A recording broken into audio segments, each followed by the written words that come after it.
This is the country of Venezuela, once one of the richest Latin American countries thanks to its huge oil reserves.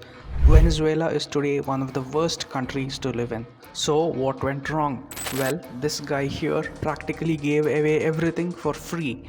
Free water, free electricity, free medical clinics, free schools, free everything. Under President Hugo Chavez, Venezuela was literally a socialist paradise on earth. The country earned massive amounts of money out of oil exports and used that money for funding large-scale freebie programs. With this, Hugo Chavez emerged as the poster boy of a new socialist utopia where everything was provided to everyone by the government free of cost.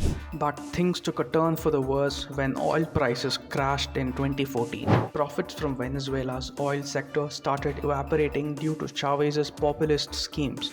To continue to fund these populist schemes, the government printed more money. With every sector nationalized, including agriculture, production dropped and there was a severe shortage of food and other essentials. Corruption, cartel formation and hoarding by mafias selling overpriced products only worsened the situation.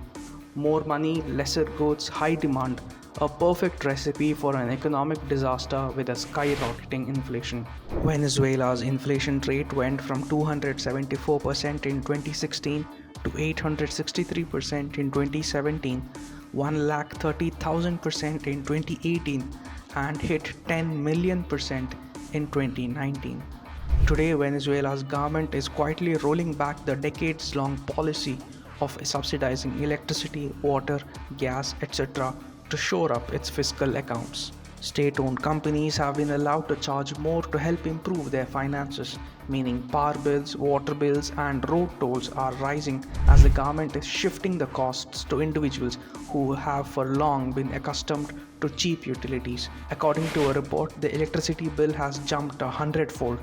Earlier, people used to pay cheap prices for inefficient services, and now they are paying high prices for the same inefficient services. Okay, but why are we talking about the failures of Venezuela in the first place?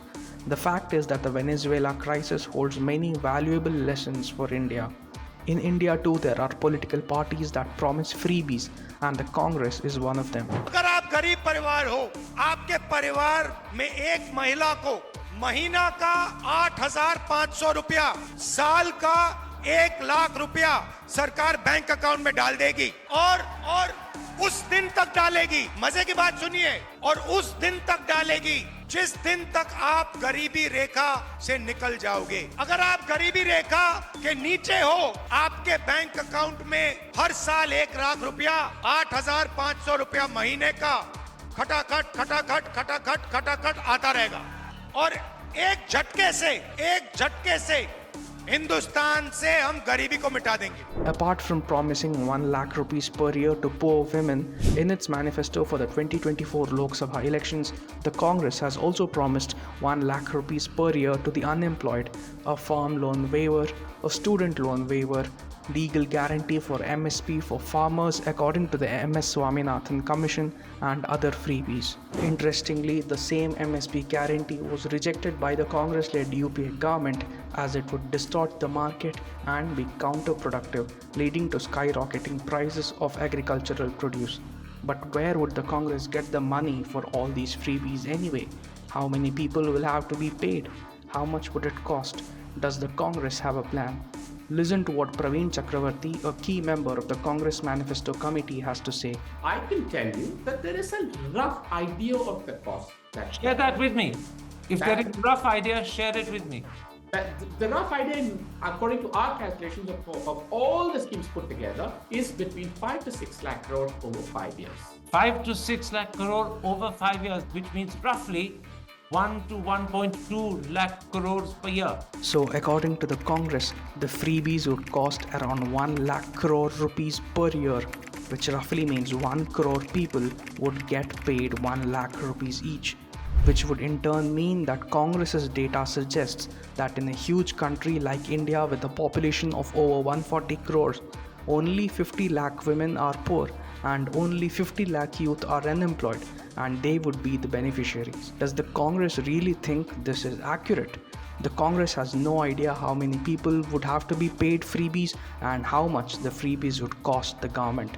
The truth is that after being out of power at the center for a decade, a desperate Congress is enticing voters with freebies just to satisfy its thirst for power. Rahul Gandhi and his coterie have absolutely no idea how to pay for the freebies. We've already seen how the Congress came to power in Karnataka on the back of freebies and is now bankrupting the state's coffers. Congress's own deputy chief minister has confessed that they have no funds for development since all the money was used to pay for the freebies. If Congress wins the 2024 elections and comes to power, its freebies will wreck the entire nation's economy. The people of this country must realize one thing. There is nothing called a free lunch. Money has to come from somewhere at some point of time. And what comes to you as free today will prove to be costly for your children tomorrow.